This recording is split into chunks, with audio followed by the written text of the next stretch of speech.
Hey Raghunath, tell everyone about our Patreon community. Sure, Kaustubha.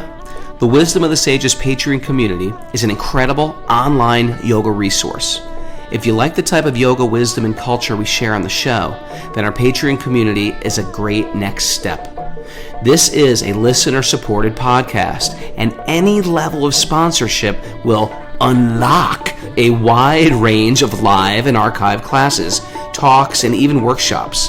Raghunath teaches, I teach, and we have a host of other excellent teachers on topics ranging from yoga philosophy, asana classes, storytelling, Ayurveda, kirtan, cooking, meditation, and a lot more. We even have an incredible online Bhakti 12-step recovery group. So if you want to check it out, go to patreon.com/wisdom of the sages. All right, let's get it on. Om Namo Bhagavate Vasudevaya. Om Namo Bhagavate Vasudevaya. Om Namo Bhagavate Vasudevaya.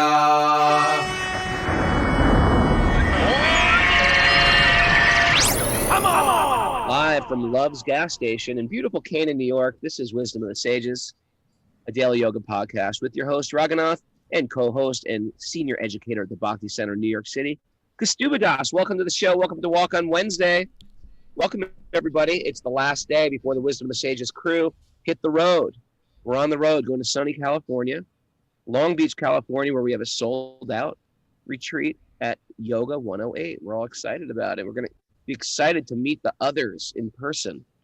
And there's a lot of others out there. Those are people who listen to the show, but we don't see them on Zoom. We have a whole Zoom family. I know your faces. I even know what your houses look like, a matter of fact. And if you want to join that exclusive group of Zoomers, you can. You just email Mara, our producer, at wisdomofthesages108@gmail.com, and you can get the secret codes to enter. Are you excited for California, Kaustubha? I'm very excited. Looking forward to it. We're going to stay with Tukaram Prabhu, our good friend, at the ashram in Laguna Beach. Looking forward to that. Bringing back to Justin and bringing my daughter, Sachi. We're all great. All right. We have a special guest here. It's on Walk on Wednesday. It's a good friend of ours from Mayapur. His name is Gauranga Singha, and he's multi-talented. If you're unfamiliar with Walk on Wednesday, we get somebody that we know practicing bhakti who's got an interesting story. We pick their brain for 5 or 10 minutes. Please welcome Gauranga Singha Prabhu. Hari Bo, great sages. Such an honor and a pleasure to be with you all. Looking forward to this. Thanks. Raghunath, his charisma is already overshadowing us. I know. What do I do? Do I jump down? He's too charismatic, this guy. Gauranga Singha is multi-talented. You're from South Africa, right? South Africa, yeah. Born and raised in South Africa, a lot of time in UK, and then the last 14 years in Mayapur, India. So Mayapur is a holy city, if you don't know, about 4 hours north of Kolkata. And it's a holy place because it's where the appearance of Lord Chaitanya was. And Prabhu lives there with his wife, and he runs a cool business. 3 daughters. And 3 daughters. 3 daughters. Raising a family in Mayapur. That's incredible. How beautiful. Yeah, blessed, man. Completely blessed, and beautiful children, beautiful environment to grow children, and very spiritual. In the West, it's difficult to remember Krishna, and in Mayapur, it's difficult to forget Krishna. So that's the beauty. It works for hard cases like myself, where I need to be reminded all the time of the Lord. So it's easier for me to be here. You know, Prabhu, every one of us with children are thinking right now, why aren't we raising our kids in Mayapur? What the hell are we doing with our lives? That's what I'm thinking immediately right now. Like, why aren't I? Why aren't Absolutely. Absolutely. You made a great point. It's hard. It's easy to forget Krishna here. It's hard to forget Krishna there. Yeah. I mean, hard to remember Krishna over there. Hard to forget Krishna over here. So Gauranga Singha is multi-talented. One of his talents is that he runs this really beautiful business. Now, a lot of people listening Don't see my very cool malas I'm wearing, but because if you're listening on Spotify, you can't see anything, I don't think. But these are my malas. He makes, for years, Tulsi beads. I've always broken and fallen off necks because when we were in shelter, we used to go to Vrindavan and buy trunks of them and sell them on the road. And kids would love them, and they'd always break. They'd always try to send returns in the mail. And he's the first person with nice quality malas, using nice silver and nice threads, and beautiful. You got to go to tropical places in India to grow Tulsi very thick and very well. Yeah. Really, it's true. We get very, very big Tulsi here. Yeah. And where can people just see the stuff you make?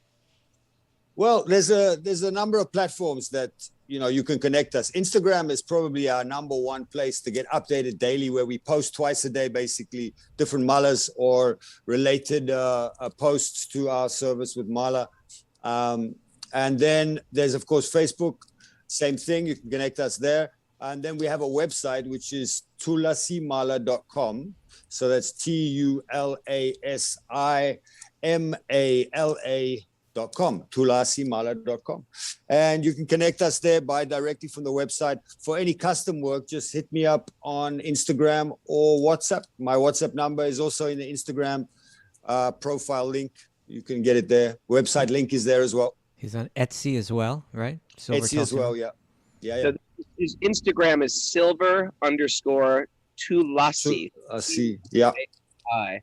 _Mala. Yeah, that's the one. You'll see the green leaf on the logo. That's us. That's it. So that is one of the great talent. Kaustubha, we got these great japa malas from him. I know, but you know what? I lost mine, Raghunath. It was a terrible. I was riding a bicycle down a street, and I kind of had it tucked in the back, and then when I got there, it was gone, and I was heartbroken because these you see, this is what I like about Gauranga Singh's thing, is that this Tulsi wood, is considered very sacred in the in India and in the Bhakti tradition. Absolutely, right? It's very very sacred, and so the Bhakti-yogis, they wear Tulsi necklace, and they chant, we chant our mantras on these Tulsi beads. And, I really draw from Gauranga Singha in this service that he does, in this work that he does, it's not just a business for him, but it's like this, it's a real sacred endeavor to bring, the care and the devotion that he puts into these malas. They're so tasteful and they're beautiful, and you can feel the devotion that's put into them. And when I wrote to Gauranga Singha, I said, I lost my malas. Could you please quickly send me, I'm over here, I'm suffering, because I really feel, it was, it brings your mind to a certain place when you have them. And so I said, so he sent me another set, but they're in Calcutta right now. I'm following them. I'm tracking them.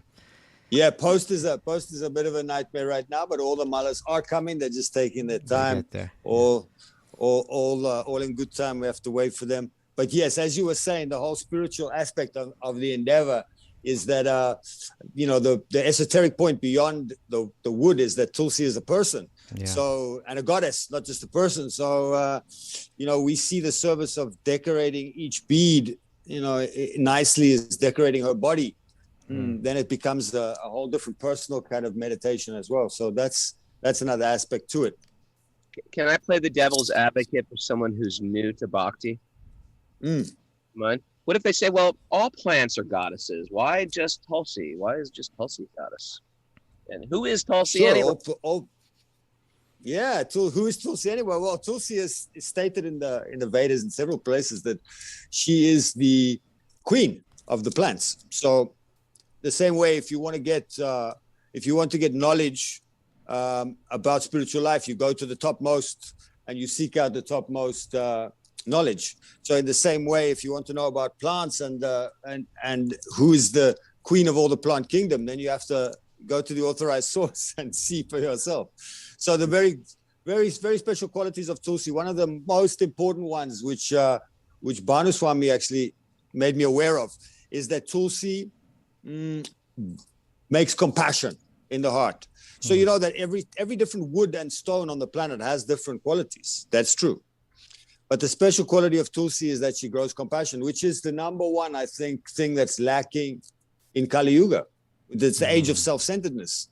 So therefore, lack of compassion. So I think that in distributing Tulsi far and wide, that we distribute compassion all over the planet, and that's very important. There you go, Mr. Devil's Advocate. That was beautiful.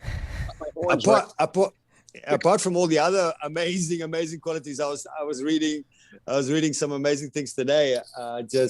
And one of them is that at the time of cremation, if your body is burnt in the fire of Tulsi wood, even if you've never performed austerity or gone to any pilgrimage place, your destination to the Lord is secured. So that's how powerful Tulsi is. Yes, not any plant can give you. She gives devotion. She gives bhakti. Mara, she does. Remember that when I die. Throw some on there, Mara. You're like, Mara, where are you? Raghunath's ghost is hovering over his body. It's starting to burn. Mara. Why is it while I'm... Oh, that is beautiful. So Tulsi's the goddess. She's the queen, and she's also Krishna's lady friend, right? She is. There's a lot of esoteric story there about how she comes, but I don't know if we'll get into all of that. It's a very long leela. How she becomes embodied as a person and not in the spiritual world at a certain time, and all of these things, and her leelas with Krishna and with Radharani are all there in scripture as well. But of course, what she does, in other qualities of wearing Tulsi, is that she will protect you from all kinds of subtle attacks. These things, the entities and things that go on in the Now you got Raghu's attention. Now you got Raghu's attention. Are you being attacked subtly, Raghu? No. That's because he's wearing your beads. There you go. No chance. I need more around my neck for more compassion. I think I need more. Okay. More, yes. More Tulsi is always needed. I'm ready to wear a Tulsi jumpsuit. Hey, did you ever see Madhu Pandits? There's a famous temple in Jaipur. And the person that built the temple hundreds of years ago, they have his suit in a glass case.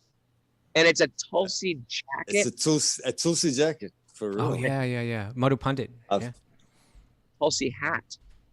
Incredible. He wasn't taking any chances. He had the big insurance policy. Just put it everywhere. Put Tulsi everywhere. It's like a Tulsi Bundi he had, right? Like something like that. Tulsi beanie. Armor. Beanie. Yeah. Well, we can do that. And I think you're sort of like you're recreating how like devotees have been wearing Tulsi for years. There's like, things in India, they make them cheap because they didn't have so much money, and in the West, money so they can make some quality things. Anyway, another incredible talent you have, Prabhu, and it's completely separate from your Tulsi business, is you are an incredible devotional rapper. And a lot of people like rap. And you know what? A lot of rap is really degraded. It talks about killing cops and womanizes and hoes and bitches. And it's, of course. And when I listen to your rap, I don't listen to much music anymore. I was from the hardcore scene, and and then I sort of like, a lot of people still do, but I'm sort of like musically illiterate. But I love you.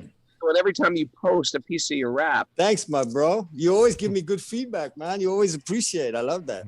It's easy to see the good in you, Prabhu. It stands out. And so we're going to ask you, if you don't mind, you do of course. On the show? Yes, sure. Let's hit it. I've actually got a new one for you. All right, a new one. You might like this one. What's the subject? Right, the subject is Kali Yuga and such and such. Okay. And Vedas and wisdom and eternal knowledge and freedom. This sounds perfect for the show. All right, here we go. Welcome to the age of quarrel and hypocrisy, media control and illusion of democracy.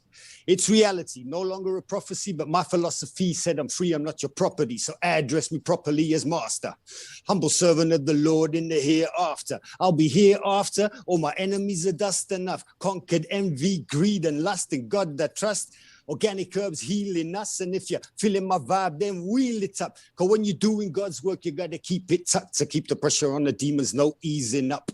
I've seen enough to know that it's all an illusion. You take birth, live your life, die in confusion. Read the Vedas daily for a dose of truth infusion. When I hit the mic, it's like a booth intrusion. Woo! Yes. That was incredible. We had to put the Vedas line in there for you guys. Wisdom of the sages, isn't it? That's right. Let's do wisdom. Mara's face is frozen on my screen with like a She's here. She's here. In my it's a great. I'm gonna save this picture and send it to her. I know that was great. It was a perfect sample. But if you don't mind, I'm gonna ask you to do one more. Is that okay? Oh, of course. Let's do it. Let's do one about love, shall we? About love. There we go. It is the Bhagavatam. Love is the Bhagavatam. The Bhagavatam is love in action. Yes. All right. What else Love is the miracle, way more than the physical. You know, love is the pinnacle, never criminal. Can't be summed up in a syllable. Can't be bought in the store. It's not billable. Intangible. Incredible. In its purest form, it's infallible. Unconditional. Emanated from the source is the original. When you feel it in your heart to give you such a thrill. No, it's not a skill. Can't be taught in school and switched on and off at will. And when it's absent, unity is impossible. But if we join as one, our force is unstoppable. So put your hands together, rise as one, and tell the world we're not gonna stop until peace, love, and unity is the principle. Guiding the hearts of men, you know this love's invincible. Yes. That was beautiful, man. All right. How can we listen to this rap all day long? So I've got an EP out. I'm gonna become a rap. Yeah, we should do a song together, Raghu. Hardcore and rap remix. You're much better than me. But no. Yeah, we have to blend the styles. That's the fusion. That's the way of the future. So we blend the styles up. 100% in, my friend. 100% in. All right. How can we listen to hip hop? So you can follow me Facebook, Sima MC or Goranga Sima. I have 2 Facebook accounts. You'll get all kinds of updates there of when I'm dropping new music. There is an EP of 5 tracks, which is out already for some time. There's a new EP going to drop soon. Is that on Spotify? It will be on Spotify soon, but at the moment you can see it on Bandcamp. I do have a SoundCloud also. So yeah, there's a couple of different sources where you can reach out and get the music. I can also send you links. Just write me a personal message. I'm very personal. I answer all my messages as much as I can. You guys just reach out to me in Facebook, on Instagram, anywhere. You know, Instagram, Sima_MC, SIMHA_MC. You can get updates there as well. You know, Kaustubha, this is important stuff. As you know, it's a rap song, big deal. It's a huge deal because I think a lot of us grew out of punk scene, hardcore scene, classical, whatever scene we grew up from. We're still anchored into music and to part of like Americanism and culture. And when you take that same thing and you refine it, so yeah, I'm no longer singing along with DMX going, what? You're going to get what? You know, but now I'm just singing transcendental, lovable, unable, you know, lovable, huggable. When I'm singing with that was good. You're hired. But when I'm singing with MC, I'm feeling enlightened. So I think the culture is always going to be there, but the culture has to be refined and purified. All you yoga teachers out there, you got to teach Bhakti-yoga in your classes. You got to chant the holy name in your classes. Absolutely. Hardcore guy. That's the future. Hardcore lyrics, Krishna conscious, more hardcore lyrics. And if you're doing hip hop, you got to start listening to Krishna hip hop. We go around, let's sing up tapu. Well, that's how the Bhakti-yogis do it, right? We don't necessarily renounce things, but we just purify them. Absolutely. And you have to address the youth in the language that they speak, otherwise you lose them. And this is what Srila Prabhupada did when he came to the West. Anyway, he didn't try to enforce something. Initially, he just said add the chanting. So that principle is there from the beginning, and we really have to be smart enough to know that the kids are listening to a particular sonic language. That's what Raghu did with the hardcore thing. I mean, it was obviously you just stepped in and you turn it into Krishna consciousness, you know. So The old switch, we call it. yeah, and through that you actually reached, I don't know how many people. I meet people all the time that said, you know, that shelter saved me. Shelter made me a devotee. So you know. All right, Prabhu. Well, we are very honored that you're on the show. Silver Tulsi Mala on Instagram, or Bless. SIMHA. Singha, that means like a lion. Singha MC or MC. Thank you so much, Prabhu, for joining us. Thank you. I'm honored and privileged. Big love to all of your listeners and followers. You're all part of an amazing trend, setting something up that's beautiful and unmatched in the three worlds. Big up to Raghu, big up to Kaustubha. You guys are legends. Thank you. Hey, Prabhu. pray for us there that we can come and see you in Mayapur sometime soon. I'm praying that I have your association very soon. You come for lunch. Let's chill out. Let's do a show from here. Awesome. We got to do it, Rabbi. I think everyone would love that. Say some prayers. We want to get back to the Dom. Yes, I pray you come back soon as possible. Sooner than possible. When you say those prayers in the Dom, they come true. You know, that's the thing. They Really do. does. They do. Like in front of Tulsi and Shalagram, I've got 100 Shalagram Silas just sitting over there. You can sort of see them over there. If you have video. Yeah. Anyway, let's start the show. Thank you, Prabhu. Bless up. Thank you guys. Have a great show. Thank How'd you. it go? See you soon. Hari. Narayanam namaskritya naram chaiva narottamam devim saraswatim vyasam tato jayam mudiraye. Before we start in the Srimad Bhagavatam, which is our... Oh, Raghunath, you are muted by mistake. Good, because There you go. I said it wrong. Before we start in the Srimad Bhagavatam, which is our very music conquest, one should offer respectful obeisances to the Supreme Lord Narayan. Unto Narayan Rishi, the supermost human being, unto Mother Saraswati, the goddess of learning, and to Srila Vyasadeva, the author. Nasta prayeshva vadreshu nityam bhagavat sevaya bhagavati utamashloke bhaktir bhavati naishtiki. By regular attendance in classes on the Bhagavatam, and by rendering service to the pure devotees, all that is troublesome to the heart will become immediately eradicated. Loving service to the Supreme Lord, whose praise of transcendental songs will be established as an irrevocable fact. Om Jnana-timirandasya Jnananjana-shalakaya Chaksurunmilitam Yena Tasmai Shri Gurave Namaha. I was born in the darkness of ignorance, and my teachers are forcing open my eyes, despite my stubbornness, with the torchlight of knowledge. I offer my obeisances at their lotus feet. All right. Srimad Bhagavatam, Canto 3. Okay, I'm going to look on my phone, Kaustubha. Can you tell me what it is? Canto 3. We are in Canto 3, and we begin a new chapter today, chapter 12. Canto 3, chapter 12. Got Is that it? the creation of the Kumaras and others? That's right. And others. This is when the others were created. The others got created. The birth of the others. All right. You ready to dive in? Yeah, you want to just start reading? Yeah. Well, let's just say that,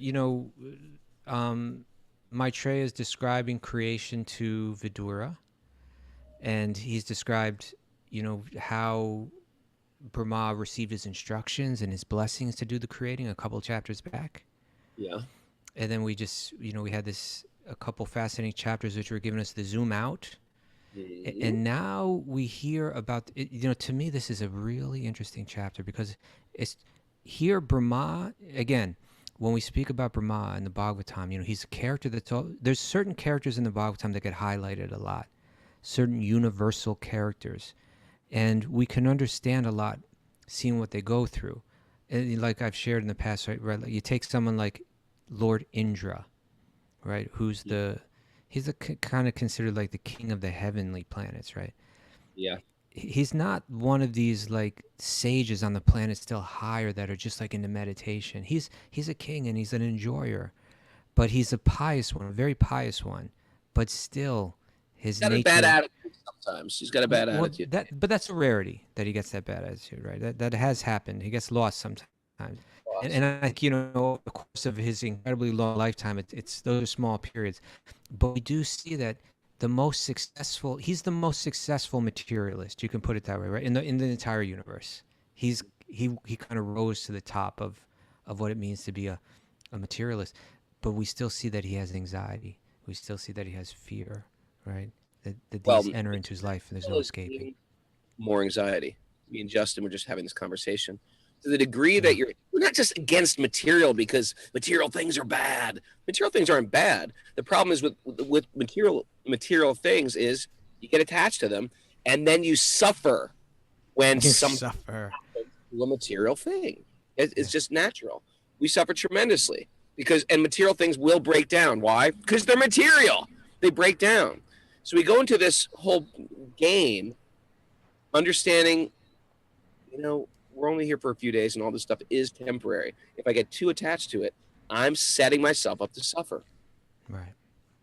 Okay. We just don't want people to suffer. We don't want people to suffer. And that's why the Bhagavatam is going to highlight, don't think that I just need to become a better materialist and then all my anxiety goes away. Right. Because they're going to show, here's the number one materialist, and he's still full of anxiety. Right.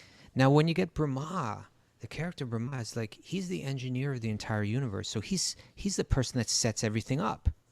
You'd think you could just set everything up so that it all works really well for you and so that you'll always be happy. But the fact is, until we uncover our true spiritual nature underneath, there will always be problems in our lives. There will always be unhappiness. And so we're going to see that he's the person that sets everything up, and he's the creator. And he's also like the most intelligent person, right? Just like the depths of his intelligence to us, like we can't even begin to understand. We're like, like you say sometimes, we like to think we're number one, right? Like we're the human beings, and but actually, like our intelligence is just puny, right? Just like compared to something like Brahma, we can like kick the dog, we can spray the bugs, we can spray the wasp nest, and we think we have so much power. I can control nature, you know what I mean? We've killed all the there used to be mountain lions up here in upstate New York. Do you know that? There still are some. I've heard that. Yeah. We've killed all the dangerous predators, and we feel a little mighty with what we've done. We're still tiny. Yeah. We're still very, very insignificant. That's been the ongoing theme of this last chapter.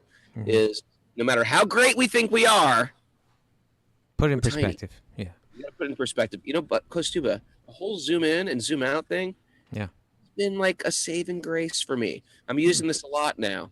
All right, Kaustubha, I brought up this question. What about human grief? What's wrong with human grief, Kaustubha?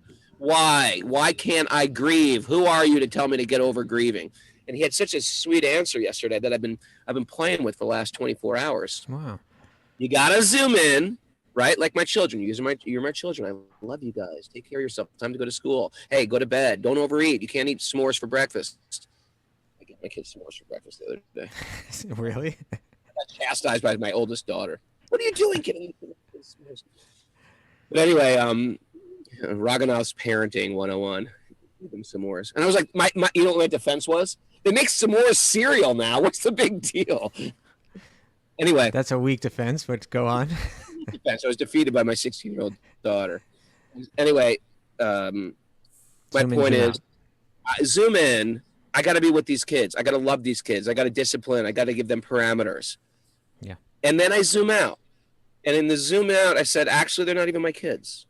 I can't walk around zoomed out all the time, especially when you're married, you have children, when you have a family, when you have a career. You have to be zoomed in. You can't just say, as brahmacharis, I used to do that. I used this analogy during Sweet Baby Krishna.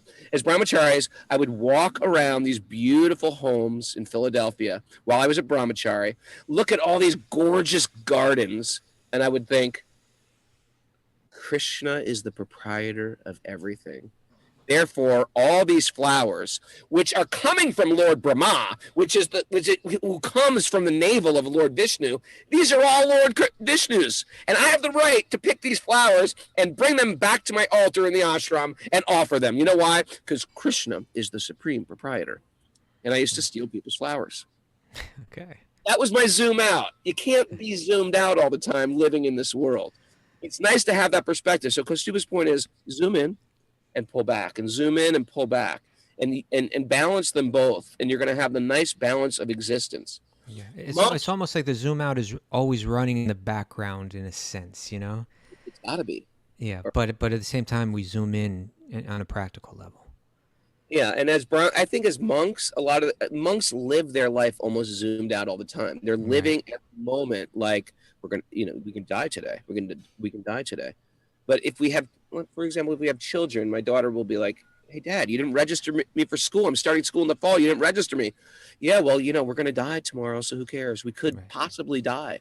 You can't think like that when you have planning to do in a family. So that balance is very, very useful. So I've been playing with that, Kaustubha, and it was great. Like Advice. Thank you. So again, Brahma here, he's like the most intelligent. It's just like, we create computers and so on. Brahma creates the human brain, right? Like it's like it's far more intricate than the nervous system, and not only of humans, of so many thousands of various types of species. He creates the balance within all of the solar system and galaxies and all that. He's again, our intelligence in comparison is very, very, very puny. So he's super intelligent, and he's the guy that's setting everything up in the universe. But we're going to see right here in this chapter that's going to talk about like the beginnings of creation, all that he goes through. And you know what we see? We see that he's going through the same stuff that we go through. Like even when you rise up to that top level, he has kids. He's got a job to do. We're going to see he's got job dissatisfaction, right? So dissatisfaction with his job.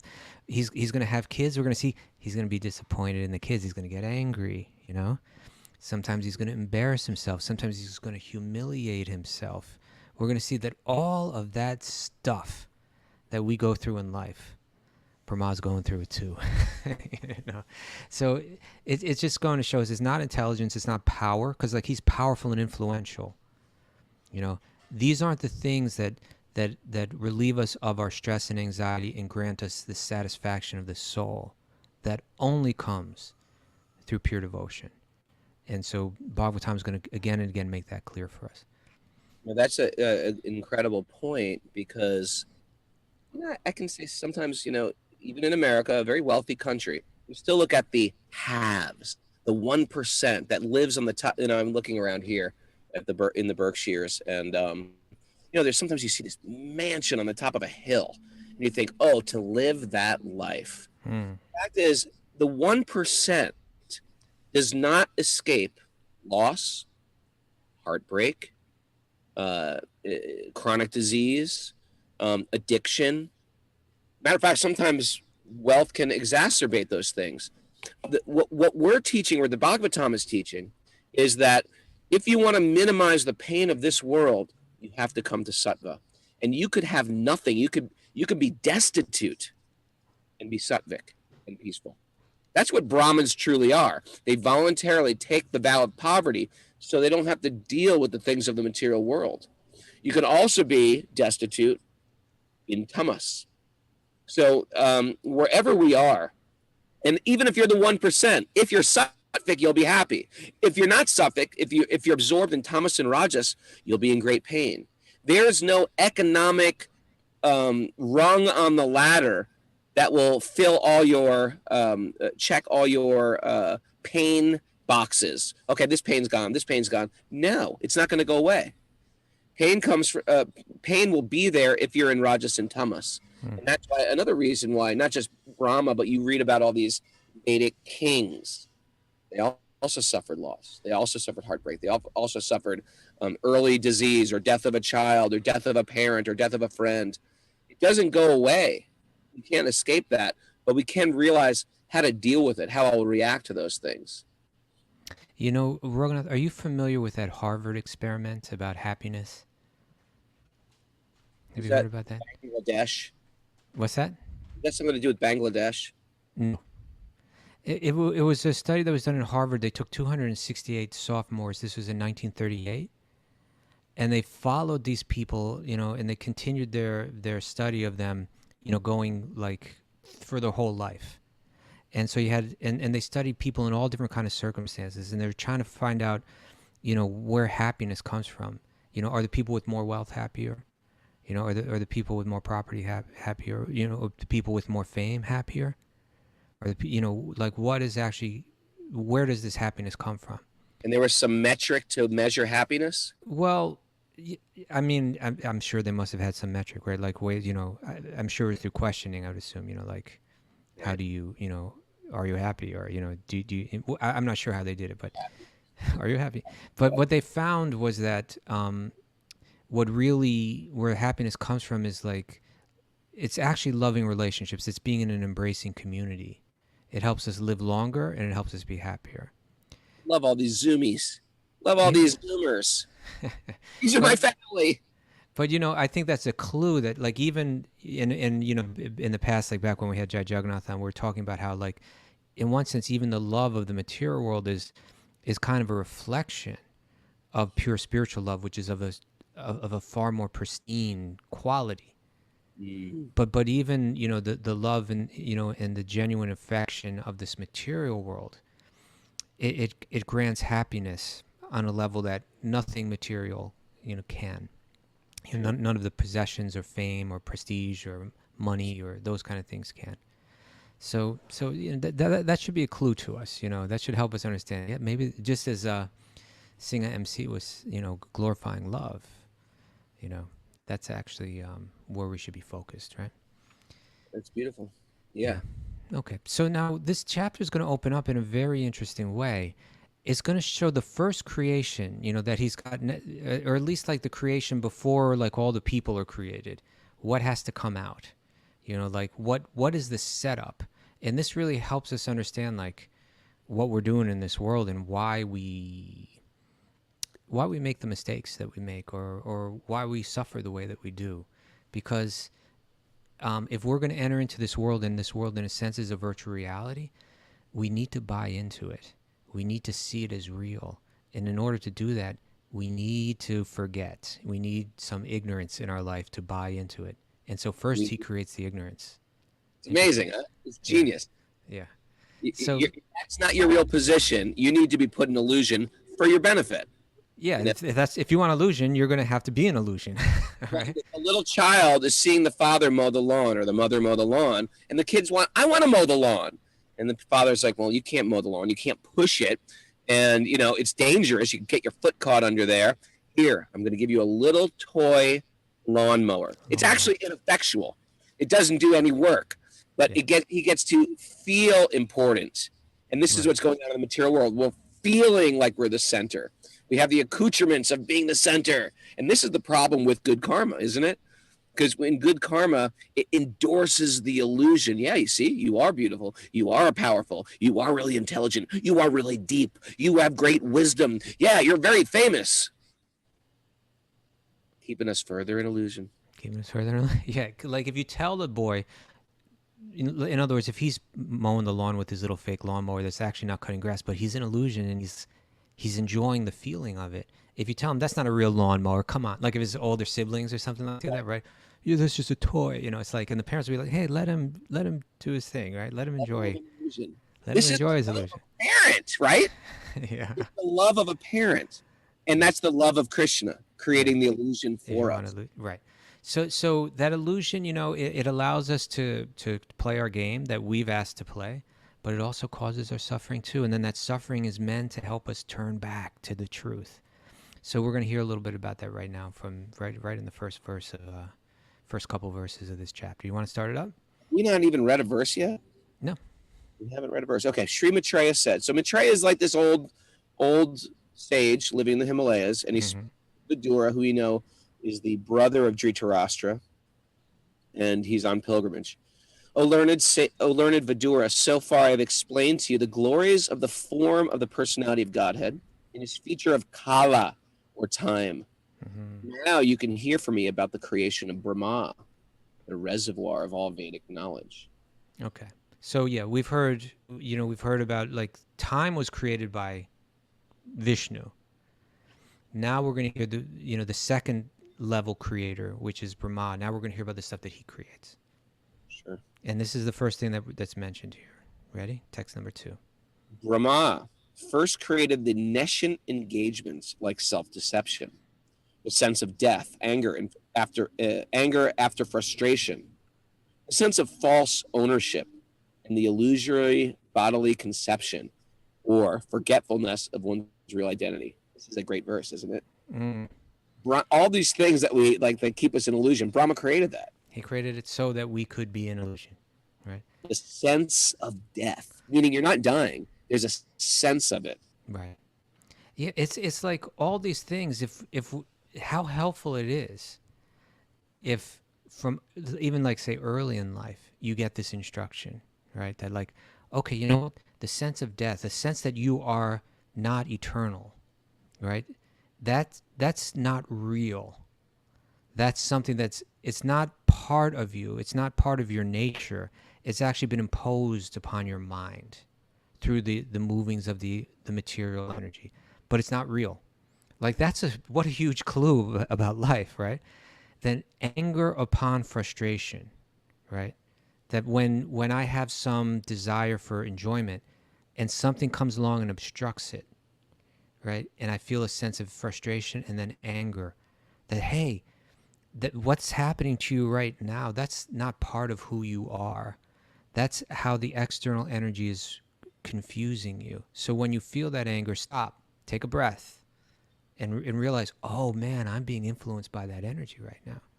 You know? And it also protects you from the world of blaming. Like, Sure. what happened to me because of her or for him or because of the president or the government or America or the capitalists or whatever. The world of blaming, which never allows us to take any responsibility and therefore always leaves us resentful and angry, which is like a burden. We just say, you know what? Some karma I have. Yeah. Some karma. And just accept it as it's just some karma and it's meant for my purification. What Because a better way to frame out the world. Yeah, as we said yesterday, everything's going to change. That's a given, right? I understand that the material, but I don't need to become covered by this tamishram, this anger upon frustration, because I know that plays with everyone. I can watch it working on people. I can observe it, right? I can observe people experience frustration and become angry. Then I can observe it in myself, almost as if like I'm outside my body watching it happen. And then from that perspective, I can say, I'm not going to be controlled by that anymore. You know, when that happens, I'm going to take a deep breath. I'm going to settle my mind, and I'm going to let that external influence just pass by, and I'm not going to embrace it. I'm going to let it go. Yeah. And Brahma created the sense of false ownership. Isn't it a great one too? It's called Maha Moham, which literally means like great bewilderment. This is mine. Hey, welcome to my house. Welcome to my country. Everybody experiences this thing where, you know, you might be driving by your place of birth. Like, yeah, this is where I grew up. And there's like an overwhelming pride of the place you were born often. Mm-hmm. This is my hometown. It's like, this is mine. I'm connected to this particular place. That's described as no better than an ass or a cow as far as our intelligence goes. So there's this concept of I can own things. This is mine. This book is mine. I'm going to write my name in the book. This home is mine. There's my name on the title. This land is your land. This land is my land. You know, it's written into our anthems and our Americanisms. And this land is nobody's land. You know what I mean? We stole it. You know, this is a great thing about concept of property too. It's like, Raghunath, where'd you buy your house from? Well, I bought it from this guy. Where'd he buy it from? I bought it from this guy. And you can trace it back to when land was deeded by like the Duke of York. All you had to do was go and put some stakes in the ground and you're the governor of this land. And then say, well, where did the Duke of York get it from? He just took it. And you say, okay, we got to go back to the people who were on this land before. But the fact was, there were different nations here before we came here, before the colonials came, and they were all fighting for land. It was an ongoing battle. The Comanches took it from the Apaches. The whole world, everybody's hands are dirty in this game of honor amongst thieves. Hmm. Who owns what? This land is God's land. This earth is not ours. This home is not ours. Part of the illusion is to think I can own it. And if you can own it, take it with you when you die. See if you can do that. You relinquish that. That was heavy, Rob. Take it with you and I, huh? Big shot. Yeah, you think it's yours? Come on. It's like when you know, I think that was the case a lot with with the Native Americans. It was like, what, own land? Like, nobody owns the land. I mean, that's the land. There's different American nations, Native Americans, and some had that conception, like, how can you own land? But there were some that just fully okay, we can't own it, but I'm taking it from you, and I'm going to kick your ass and take your women and cattle as well. I'm reading a book right now about the Comanches. Oh yeah, who wrote it, Raghunath? A white privileged man wrote it. That's right. Privileged man. Okay, so then another thing that is mentioned is moham, the illusory bodily conception. Right? Just the very fact of identifying with the body. It's from the perspective of truth. It's like, obviously you're not the body because you just pass through it very quickly and then it's gone and then you continue and you take another one and another. So which one are you? Right? Even in the one lifetime, right? This is the Dehinos Minyata Dehe. Where's Marish? We got to get her to learn that one. Mara is got to babysit for Bobby's daughter, so she so she cut out already, huh? snuck out. She snuck out. And what is this? What is this? You just cut out in the middle of the show. This is new, right? What's going on here? No, it's all right. We got Justin here. Here, Justin. We got Justin. Okay. Also vying for Mara's gig. But which body are you, right? Dehinos minyata dehe kaumaram yovanam jara tata de hantara praptir diras tatra namuyate. And the illusory of bodily conception is amazing. That is an amazing concept. I've never heard that taught in any spiritual practice. Okay. Seeing such, this is text 3. Hold on. We're not done yet. We're still going? Well, there was one other thing. These were the 5 that were mentioned. Forgetfulness of one's real identity. Yeah. So there was unda tamishram, which was a sense of death, right? I'm temporary. I could die at any moment. Then there was tamishram, which is anger upon frustration. Then there was maha moham, which is the sense of false ownership. Then there was moham, the illusory bodily conception. And then finally tamaha, forgetfulness of one's real identity. This is a darkness of knowledge, right? An ignorance of my sarupa, or an ignorance of who I really am and what I've made of. I have an eternal connection with God. That's who I am. And I forget that. It's the first domino that creates all the illusions of the material world. First, kicking down the first domino that creates all material problems. Right. So, I am a... Yeah, so these are, they're not part of our nature. It's something that's external to us. It's something that we really have no relation to, but we buy into it. And through buying into it, we suffer in this world. Now, there's a really great commentary on this. Can you read the commentary? Can you read the commentary? Yeah, no problem. Okay, so Prabhupada writes, before the factual creation of the living entities in different varieties of species, like the jivas are kind of asleep right now, and Brahma's setting everything up, right? Yep. So before the factual creation of the living entities in the different varieties of species, the conditions under which a living being in the material world has to live were created by Brahma. Unless a living entity forgets his real identity, it is impossible for him to live in the material conditions of life, right? So that's what we were talking about, right? The lawnmower and all that. You have to forget. Therefore, the first creation of material existence is forgetfulness of one's real identity. What you're just saying, right? The first domino. First domino. Right? And by forgetting one's real identity, one is sure to be afraid of death, although a pure living soul is deathless and birthless. This false identification of material nature is the cause of false ownership of things, which are offered by the arrangement of superior control. There's the clue right there, right? I think I own this, but actually it was offered by the arrangement of superior control, and it will be taken away by the arrangement of superior control. But while it's passing through my zone, I think it's mine. Whereas the sage thinks, this is just something passing through my zone. You know, it's interesting, and it's not just stuff. Not just like I lost my car, I lost my house. Mhm. Sometimes it's I lost my beauty. Yeah. I lost my arms. I lost my hands. My position. I know a woodworker who lost his hand. Oh man, that's You know what I tough. mean? Yeah, or sometimes a model loses their face or something, or a piano player loses their arms, or Or people when you get older, you lose your occupation, you lose your job, you lose your prestige. yeah, sometimes you lose your mind, or so. How about you lose your fame? How about Yeah. all the people that grew up like, I'm You're always gonna bring up Peter Frampton again. well, not Peter Frampton. I'm gonna bring up whatever happened to Baby Jane, not Bette Midler. What am I saying? Who was that? Oh, Betty Davis, the famous old black and white movie. Whatever happened to Baby Jane? And she was supposed to be like the Shirley Temple. And as she got older, no one was interested in her, and everybody was interested in her sister. You got to watch Whatever Happened to Baby Jane. And she kind of freaked out. Well, it's what happens. Imagine getting inundated with fame in childhood, and all of a sudden, by the time you're 11 or been through, who was like that? Arnold. Who? Arnold. Arnold? Who's What I'm Arnold? talking about? What you talk about, Kaustubha? Arnold from Different Strokes? What's his name? Arnold? I think so. Arnold. Come on, message board. That's not ringing any bells. One's right. You don't remember what you talk about? I remember him, but was his name Arnold? That is him. Yeah, those were his characters. Yeah, Gary Coleman. He's Gary one of those guys. He's like adorable. We love him. And then all of a sudden, he can't get a gig anywhere. He's not so adorable anymore. Not so adorable when he's 40. And it's sort of like, what do you do with that? You know what happens?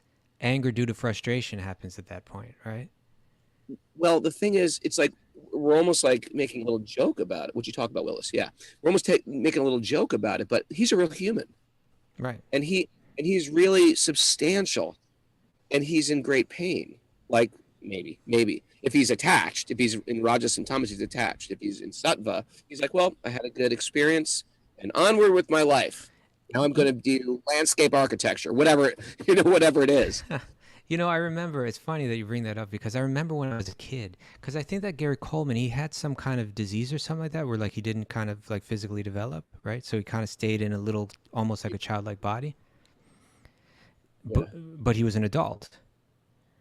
And I remember seeing him being interviewed. I was like a little kid, and he was being interviewed like on one of those shows like Merv Griffin or something like that. Yeah. But So old. I think it was Merv Griffin, but Merv Griffin was talking to him like he was a child, even though he was an adult. That's awkward. And I remember saying that to my mother. I was like a little kid myself. I was saying like, he's talking to him like, and my mother's like, "That's right, you're right." It's like, but you imagine how frustrating that is. Yeah, of course. So anyway, even with, I guess going back to the point is, your fame can be taken away in a moment, and then you're sort of like has been. Right. Incredibly painful. Unless you're a sage, a wise person, you're realizing my fame comes, it could go tomorrow, right? It's not mine. It's not yours. Right. Yeah. And so that's why we hear these verses, so that we can develop that insight. We can develop that detachment, right? This knowledge, this is all called jnana. Jnana means knowledge, understanding how the material energy works, how it influences us. That's called jnana. And when we've got that knowledge, it breeds detachment, right? That's what it's meant to give us. We can let go of things, right? And that's why the giving knowledge is the best thing you can give anyone for the holiday season.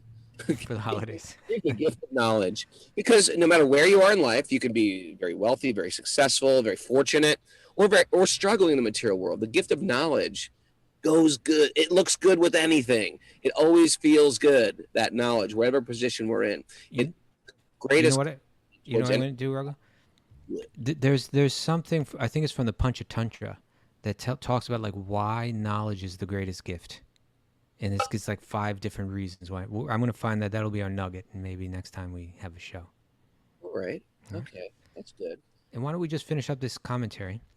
Please. As we're running out of time here. So again, this false identification with material nature is the cause of false ownership of things which are offered by the arrangement of superior control. All material resources are offered to the living entity for his peaceful living, for the discharge of the duties of self-realization and conditional life. Like, the basics are given to us. We just want more. That's the problem, right? But due to false identification, the conditioned soul becomes entrapped by a sense of false ownership of the property of the Supreme Lord. It is evident from this verse that Brahma finds him that it is evident from this verse that Brahma himself is a creation of the Supreme Lord, and the 5 kinds of nescience which condition the living entities in material existence are creations of Brahma.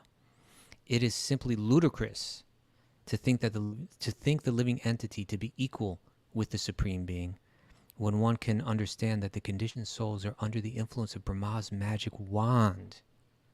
Right? This is Prabhupada speaking about impersonal philosophy, thinking that I am God. How can you be God when it's obvious that you're bewildered by Brahma's power, and Brahma's not even God, right? So that's that, Raghunath. That's our show for today. I got some takeaways. Wait. First, I'm gonna shelter the lyrics on you. Hold on a second. Okay, but our miserly minds of I, me, and mine fighting wars for what's not ours. I thought that would be nice. More profound, but anyway. Boom. It wasn't quite SEMA MC, but it was nice, Raghunath, I can't be SEMA MC, although I want to be. It's paling a little in comparison to SEMA MC. I've told you, his charisma was like really powerful, I know, he was a bright light, and I'm a little firefly. Okay. Here are some. Joining us. Before he came, yeah, that's right. It's like the firefly in the dark, it looks bright, but once the sun comes up. So it's like kind of like, your lyrics, they were blowing us away, but once SEMA MC, kind of like, rose. Yeah. Okay, here's some takeaways. Bhakti-yogis don't renounce things, they purify them. Nice. Materialism breeds anxiety and suffering. Nice. Only devotion delivers happiness. Nice. Knowledge breeds detachment. Nice. Give the gift of knowledge. Beautiful. Okay. Beautiful. Hey, we want to make an announcement today also. There is a... There is Indra is doing Bhagavad Gita memory class tonight at 8 p.m. Eastern time. So here's this great memorizing Gita verses. Sanskrit slokas. It's easier than you think. Filling your mind with nuggets of truth is one of the best things you can do for your mind. Study this. It's been going on for millennia, studying Bhagavad Gita slokas. Chandra, he's a great soul, and he has a big class that does this with him. 8 p.m. on Patreon. Also, I'm going to Sweet Baby Krishna. We have like over 40 people, almost 50 people yesterday on Patreon for Sweet Baby Krishna. We're doing a Sweet Baby Krishna marathon, but you got to roll with me while I'm traveling. So I'm going to try to do it as much as I can. Do half hour to 45 minutes. And so that's also Patreon members. Community supported podcast. If you like what we're doing, chip in, make a monthly pledge, whatever you like to give, it's welcome. Patreon.com/wisdom of the sages. Let's turn up that music, brother, because we got dancers out there.